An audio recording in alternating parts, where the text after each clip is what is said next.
Polatuzumab vedotin in phase 1 and studies is a safe medication to administer to these patients and is quite effective.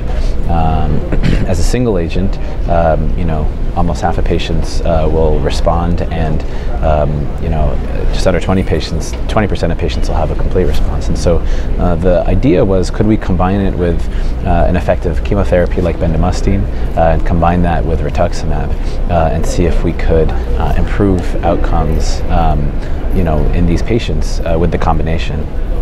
And so there was a phase 1 portion of the study where we assessed the safety of that triplet, and it was safe to administer. We saw expected toxicities that weren't limiting, and we saw that it was quite effective. So we then proceeded to a phase 2 portion of the study that was randomized, actually, and so all the patients received rituximab with bendamustine, and then patients were randomized to receive either polatuzumab vedotin or not, and ultimately what we found is that for the most part, the toxicity was well controlled. Again, the addition of polatuzumab was well tolerated. A few more patients, had to discontinue therapy because of toxicities, which were mainly cytopenias and some infections.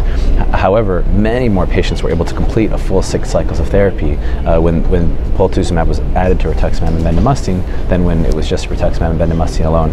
There was a significant improvement in overall and complete response rate, and there was actually a progression-free and survival benefit.